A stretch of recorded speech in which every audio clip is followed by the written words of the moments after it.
On nous a parlé, on nous a dit la dernière fois que Dieu est amour. Alors ces A là, c'est les grands A. Ce n'est pas les A des hommes. On ne va pas parler de l'amour de l'argent, de l'amour des biens. Non, on va parler uniquement de l'amour de Dieu. Dieu qui nous a tant aimés. Jean chapitre 3, verset 16. Dieu nous a tant aimés. Il nous a donné son Fils unique, afin que quiconque croit en lui ne périsse point, mais qu'il ait la vie éternelle.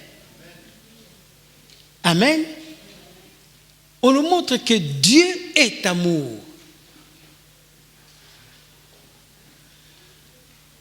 Par là, nous voyons que quand l'homme avait péché, ce n'est pas Adam qui a demandé ou Ève qui a demandé à Dieu de leur promettre le Messie qui va venir, non.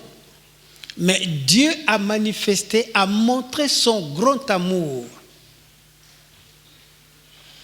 Il leur a promis, d'abord, il leur a promis que la postérité de la femme écrasera la tête du serpent.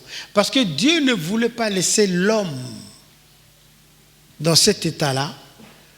Il sait qu'il avait créé l'homme à son image pour qu'il soit à côté de lui, pour qu'il se parle, pour qu'il soit toujours en communion. Mais le péché a fait qu'il y ait eu séparation. Mais avant que Dieu parle de la séparation, il parle d'abord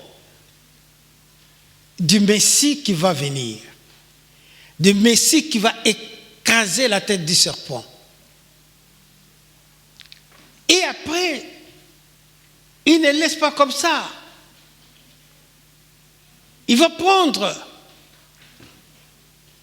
un pot, il va couvrir leur nudité. Mais mes frères, moi, avant d'accepter Jésus-Christ,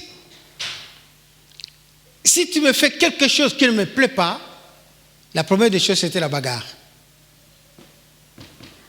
La première des choses, c'était la bagarre. Mais nous voyons Dieu qui a créé l'homme. L'homme l'a désobéi. Mais lui, il commence d'abord à leur promettre le Messie qui viendra rétablir leur erreur. Amen. Et de deux, il couvre leur nudité. Même les conséquences du péché sont arrivées après. Parce que vous avez mangé, vous avez été tiré de la terre, vous retournerez dans la poussière. Mais ce qui est important, Dieu a montré son amour. Amen. Nous allons lire dans Romains, chapitre 5. Amen. Là, l'apôtre nous parle de la persévérance. Nous qui avons accepté Jésus-Christ, nous qui avons cru en Jésus-Christ, nous devons persévérer, nous devons tenir la parole que Dieu nous donne. Et cela, mes frères, ne vient pas de nous. Dieu nous a donné le Saint-Esprit pour nous aider. Il a mis en nous le Saint-Esprit pour nous accompagner partout où nous serons. Ainsi, notre espérance sera ferme. Ainsi, nous ne nous détournerons jamais de la parole de Dieu. Le Seigneur est avec nous. Il veut accomplir sa parole.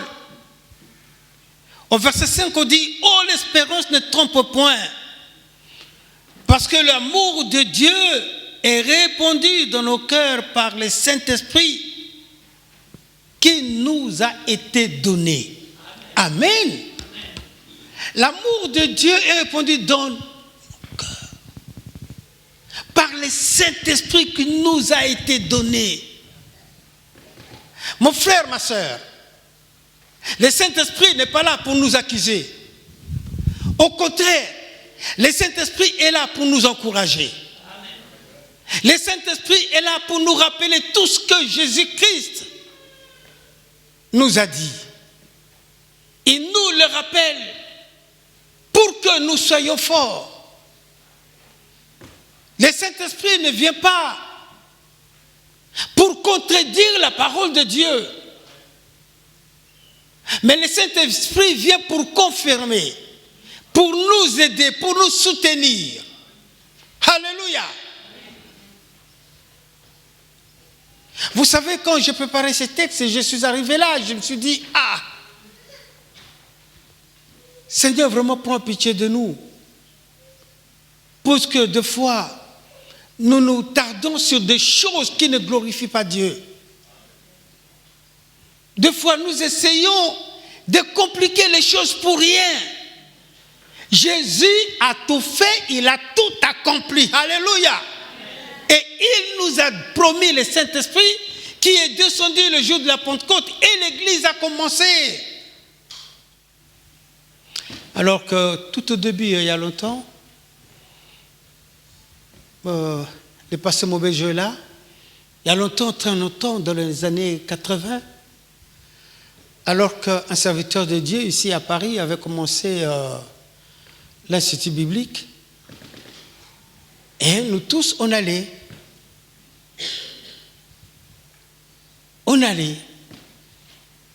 Et il nous a dit, vous savez,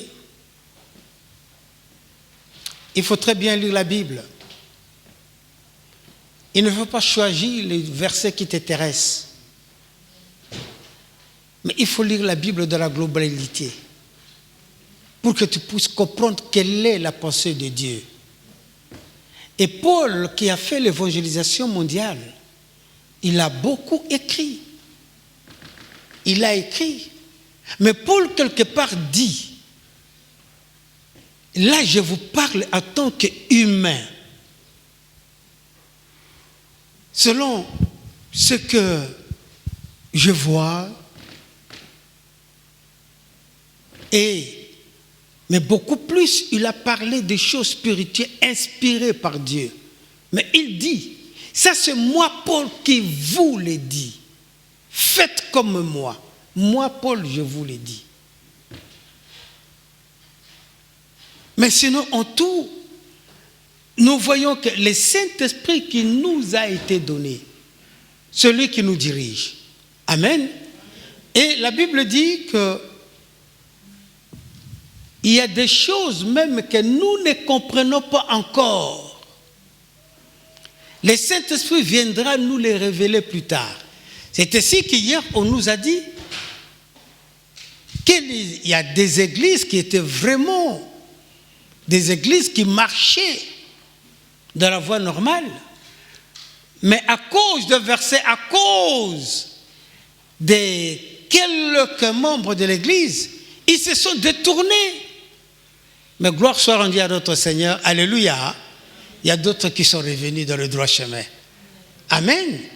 Il y a d'autres qui sont revenus dans le droit chemin. C'est pourquoi quand nous parlons, nous devons vraiment parler, insister sur les choses que nous connaissons. Sur ce que nous ne connaissons pas, faisons confiance à notre Seigneur. Alléluia. Le Saint-Esprit viendra nous aider. Et il continue, il dit ceci.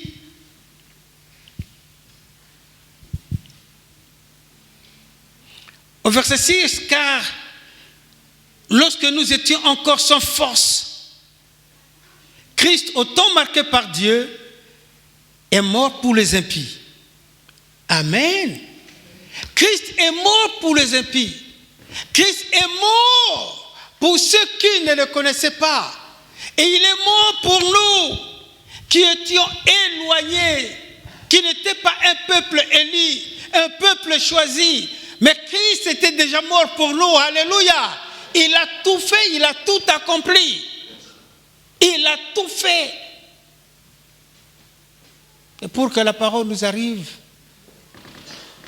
Jean 17 dit, Jésus a prié pour les disciples que Dieu l'avait donné, et aussi pour ceux qui croiront à leur parole. Amen. Pour ceux qui croiront à leur parole. Alors, il y a eu des problèmes dans l'Église. Heureusement que cela est résolu. Il y avait ceux qui s'élevaient pour dire que s'il faut baptiser, il faut baptiser seulement au nom de Jésus. On ne peut pas baptiser au nom du Père, du Fils et du Saint-Esprit. Pourquoi? Parce que quand le Saint-Esprit est descendu, alors Pierre est allé demander: avez-vous été baptisé le baptême de Jésus? Ah, ça a créé un problème.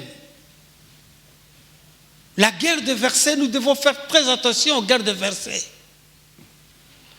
Ça a créé un problème, surtout à notre époque, puisque quand nous sommes arrivés, quand nous avons commencé, il y a ceux-là qui venaient. Alors ils insistaient: dites-nous, est-ce que c'est vrai ou pas? Paul a dit, et Pierre a dit ça, Paul a dit ça, est-ce que c'est vrai ou pas? Mais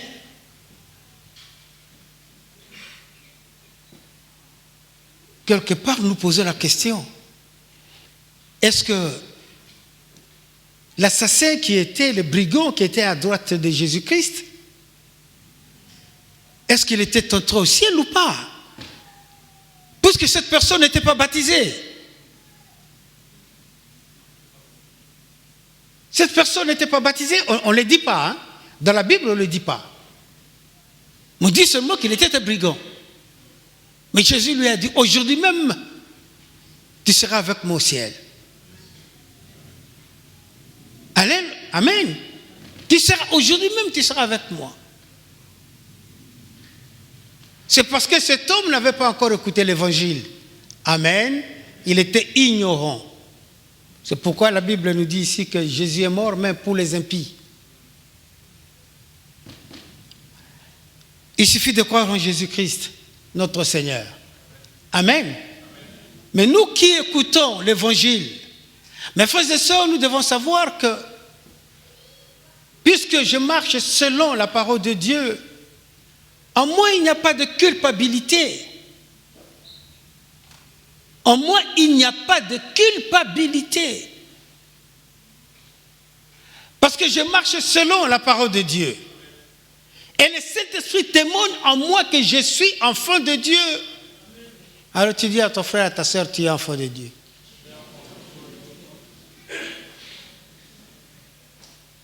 L'amour de notre Seigneur surpasse tout entendement, toute intelligence. L'amour de Dieu est au-dessus de tout. C'est lui-même l'amour. Et alors quand le Saint-Esprit, quand tu acceptes Jésus-Christ, la Bible nous dit que nous étions sans force. Mais quand tu acceptes Jésus-Christ et que le Saint-Esprit vient habiter en toi, tu es plus que vainqueur. Tu es plus que vainqueur. La Bible dit, cette semaine j'ai beaucoup pensé, Jésus-Christ,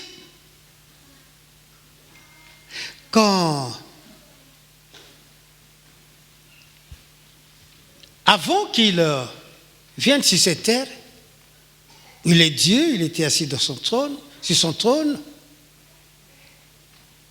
Et le jour qu'il est descendu, les anges sont descendus pour l'adorer. Les anges sont descendus pour l'adorer.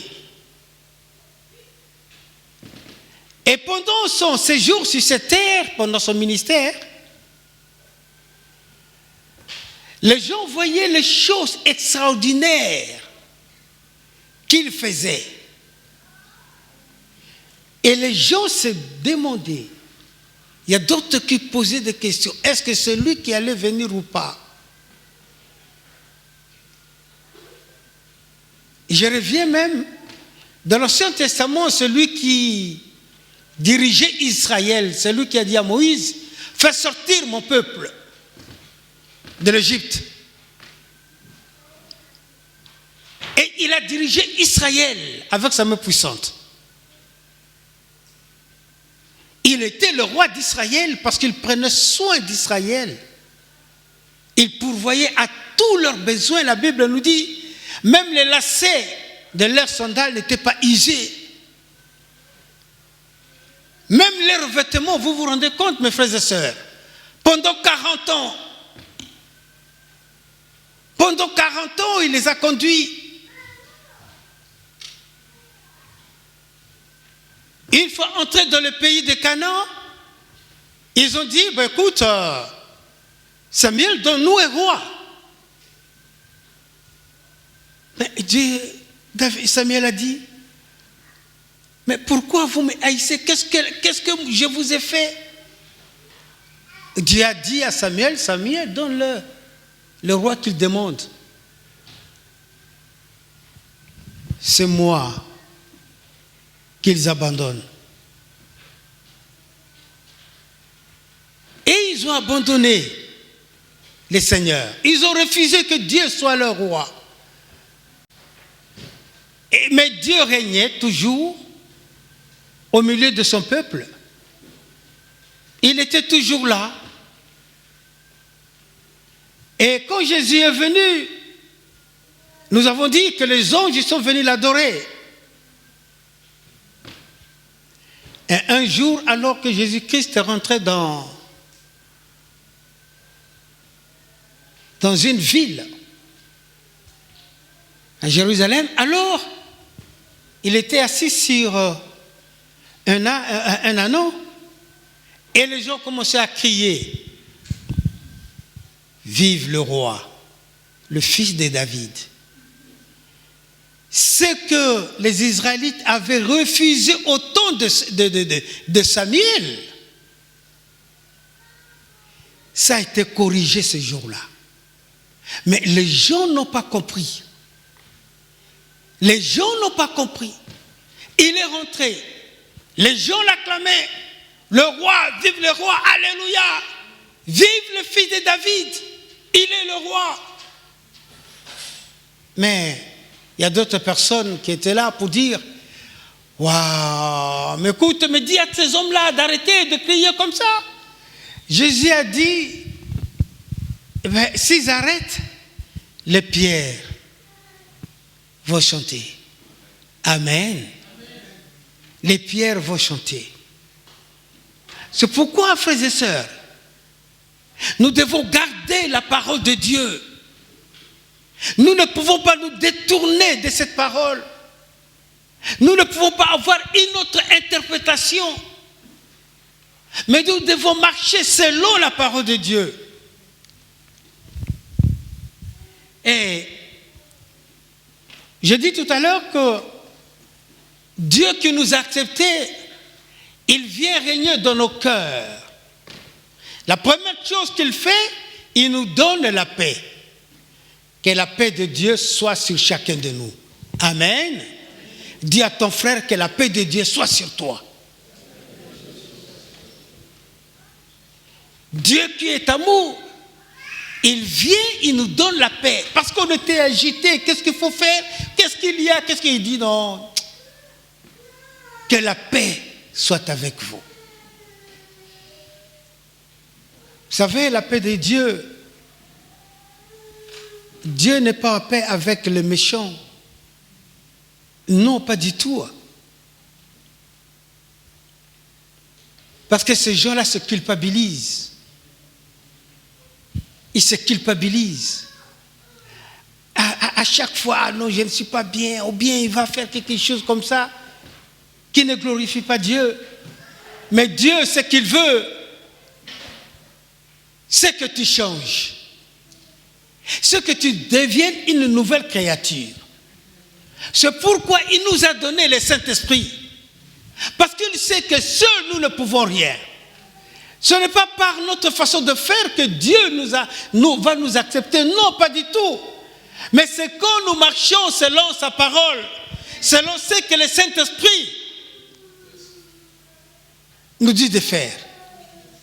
Et c'est là que nous allons commencer à expérimenter la paix. La paix. Que la paix soit sur nous, chacun de nous ici. Amen. La paix de Dieu. Soyons en paix. Si nous sommes en paix, c'est alors cela.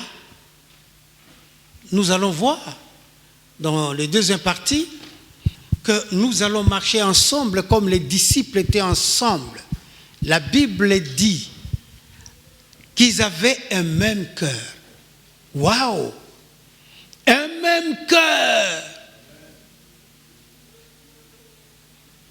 Ils priaient ensemble. N'est-ce pas? Amos dit, comment deux personnes peuvent-ils marcher ensemble s'ils ne s'attendent pas?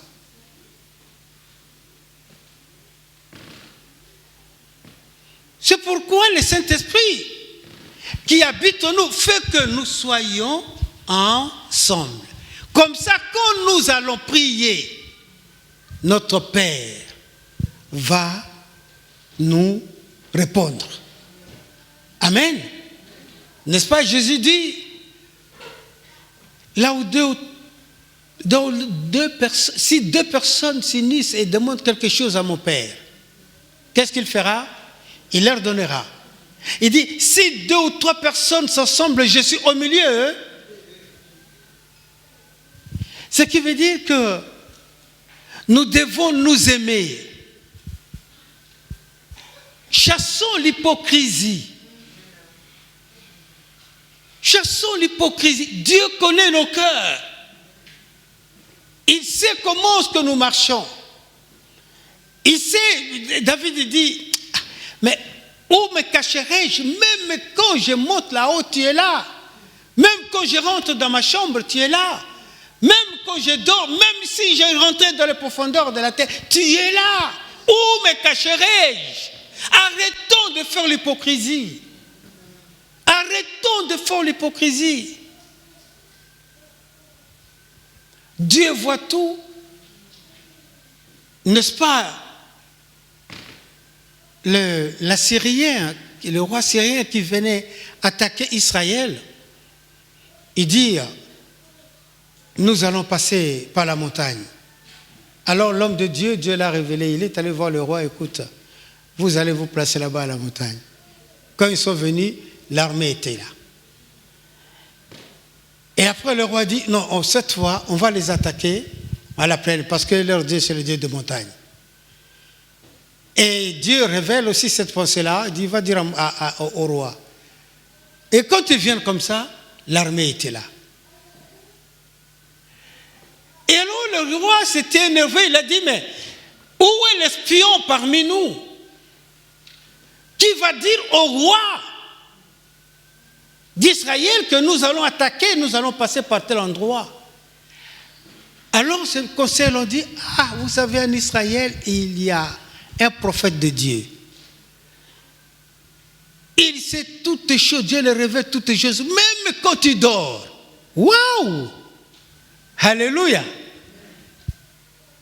Où me cacherai-je? Où peux-tu te cacher? Dieu voit tout, il connaît tout. Marchons selon le Saint-Esprit. Alléluia! Si nous marchons selon le Saint-Esprit, et alors c'est là que nous allons voir la gloire de notre Seigneur.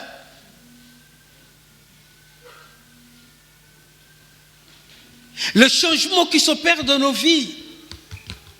Le Saint-Esprit, quand il vient, tu ne seras plus la même personne. C'est comme ça que dans les versets 7 que nous avons lus, nous voyons déjà que le Saint-Esprit, Dieu nous a donné le Saint-Esprit. Car celui qui apporte un changement dans nos vies. Quand le Saint-Esprit habite en toi, tu deviens humble. Tu as la paix. Tu es humble. Tu peux écouter les gens comme ça parler, tu les regardes. Seigneur, prends pitié, Seigneur. Amen. Seigneur, fais-toi connaître à eux. Seigneur, cela peut se faire que c'est moi qui ne comprends pas. Aide-moi. Amen. Cela peut se faire que c'est moi qui ne comprends pas. Aide-moi, Seigneur.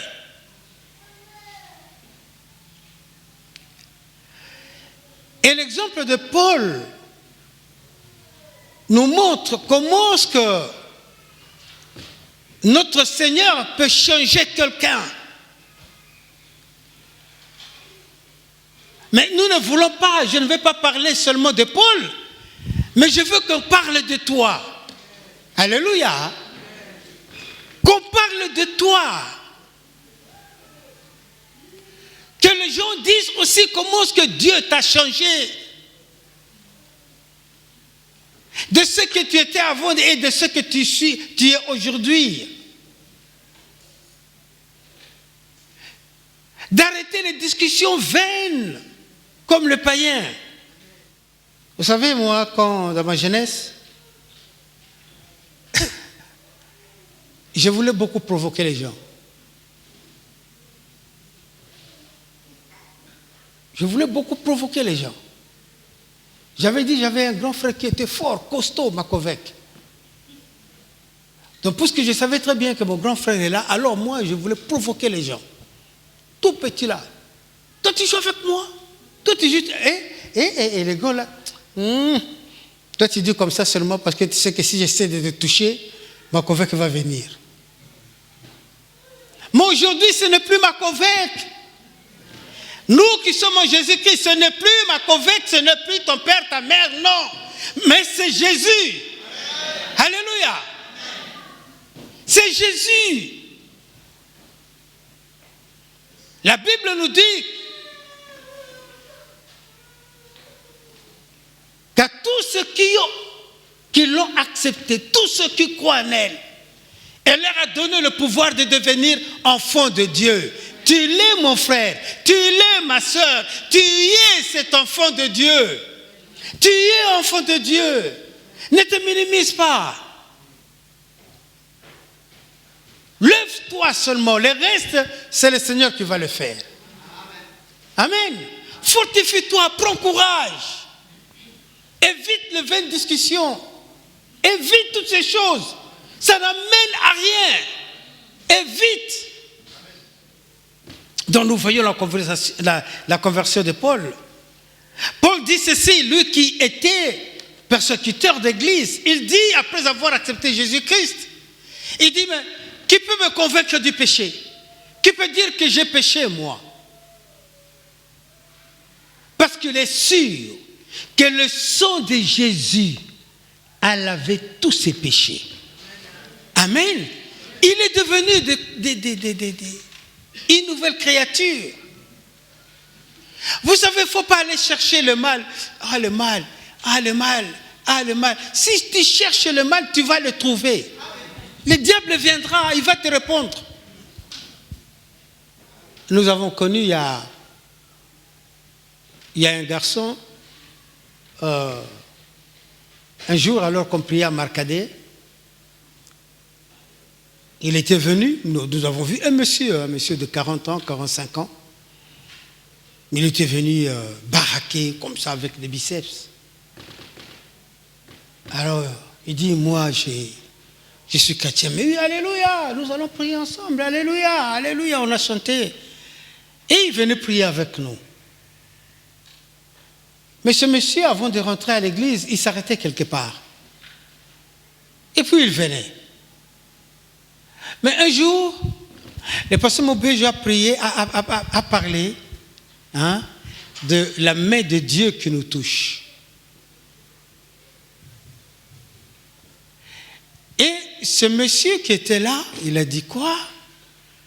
La main de Dieu, il pense que la main de Dieu, elle est puissante, mais moi, j'ai tapé les pasteurs quand j'étais au Congo. J'ai détruit les églises, il était catcheur, costaud, trapu. Et alors moi je vais le taper et cette église va fermer. Alors, il a fait l'appel, ceux qui ont besoin de la toucher de Dieu, qu'ils viennent ici. Alors, ils étaient 4, ils sont passés.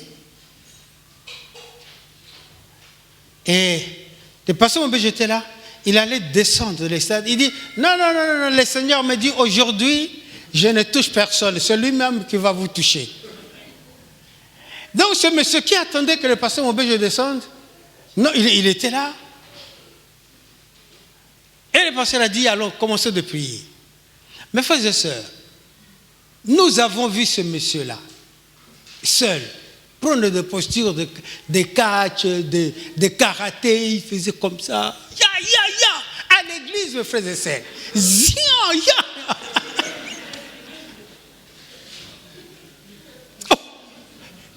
Il voulait s'approcher du pasteur, il s'arrêtait. Il voulait s'approcher.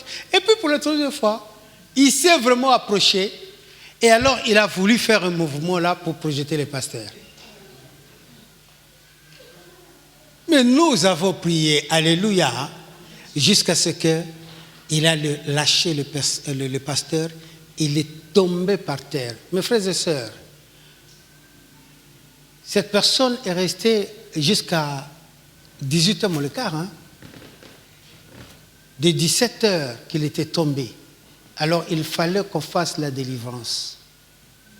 Nous avons vu des choses, la main de Dieu. Comment est-ce que Dieu répond à la prière des justes? Alléluia. Ce ne sont pas des choses qui nous... Non, pas du tout. Nous avons vu des choses.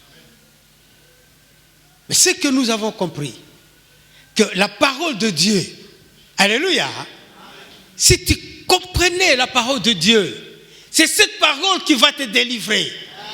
C'est cette parole qui va s'accomplir dans ta vie. Alléluia. Jésus, des fois, touchait les gens. Mais la Bible nous dit aussi que beaucoup de ceux qui venaient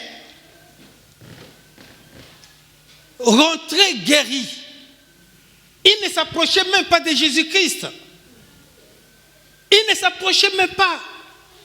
Mais le fait de croire que cet homme est le Fils de Dieu, que ce que cet homme dit est la vérité, il y avait des guérisons. La Bible nous dit que Paul et Pierre, alors quand ils passaient, il suffisait seulement que leur ombrage touche le malade était guéri. Alléluia. Et quand on amenait des tissus qu'on appliquait sur le corps de Paul ou de Pierre quand ils touchaient, et qu'on allait appliquer cette étoffe sur un malade, ils étaient guéris aussi. Alléluia. C'est la parole. C'est pourquoi le Seigneur m'a mis à cœur. Dis à mes enfants que je les aime, d'un amour véritable, que je suis avec eux, qu'ils sachent que je suis là. Je connais leurs besoins, je sais ce qu'ils me demandent, mais qu'ils soient sûrs que moi, l'Éternel, je leur ai accordé ce qu'ils ont besoin. Alléluia. Alléluia. Dieu est avec nous. Il est avec nous en tout temps. Alléluia. Nous sommes libérés. Nous sommes justifiés. Le sang de Jésus nous a purifiés. Jésus est le seul médiateur entre Dieu et nous. Alléluia. Il est le seul médiateur. Mais la Bible dit que le seul intermédiaire, c'est Jésus-Christ. Donc, Dieu n'est pas un homme. Dieu est Dieu. Ce qu'il dit, c'est ce qu'il fait. Ce qu'il dit, c'est ce qui s'accomplit. Alléluia. Dans Éphésiens 2, à partir de verset 3 jusqu'à 5, on nous dit ceci. Éphésiens 3. Autrefois aussi, nous étions de leur nombre. Et nous vivions autrefois selon les convoitises de notre chair, accomplissant les volontés de la chair et de nos pensées, et nous étions de nature des enfants de colère comme les autres. Mais Dieu qui est riche en miséricorde, à cause du grand amour dont il nous a aimés, nous qui étions morts par nos offenses, nous a rendus à la vie avec Christ.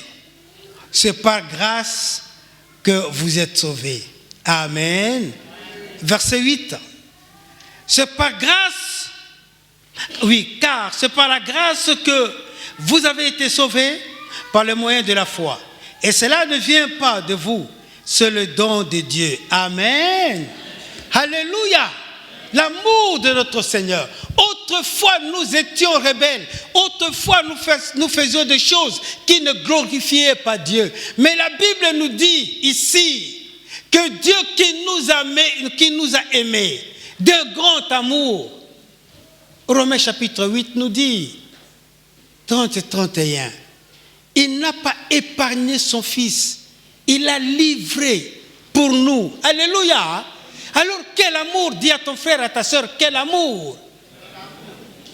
Quel amour. C'est comme ça, frères et sœurs. Si nous comprenons ces choses, et je pensais comment est-ce que Jésus, hier soir, quand j'étais rentré, j'ai pensé comment est-ce que Jésus a été flagellé. Je ne sais pas si nous tous nous avions suivi la passion de Christ. Comment est-ce que son corps, son dos, a été blessé. Son corps a été meurtri. Seulement pour l'amour du Père qui voulait se réconcilier avec l'homme. Il a dit, c'est toi qui vas aller. Et Jésus a subi tout ça pour nous. L'amour du Christ. L'amour de Christ. Nous avons parlé de l'amour de Dieu, nous parlons maintenant de l'amour du Christ qui a accepté de souffrir pour nous. Il a accepté d'être flagellé pour nous. Mes frères et sœurs, alors qu'il a accepté de souffrir, mais pour un rien,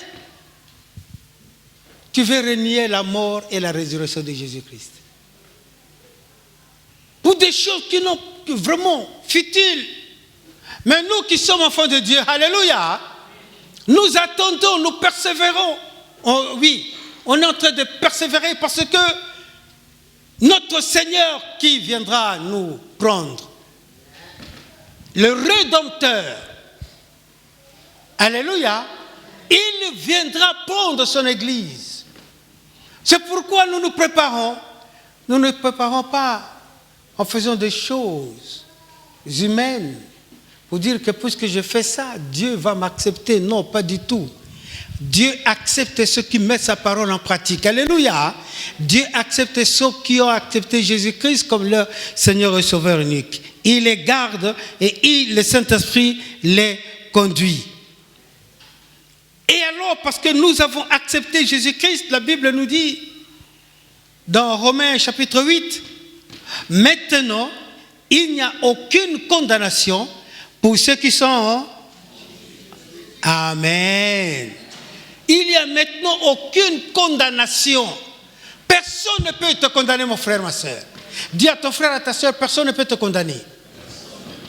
Aussi longtemps que tu marches selon la parole de Dieu, personne ne peut te condamner. Amen. Dieu est avec nous. Il est notre Seigneur.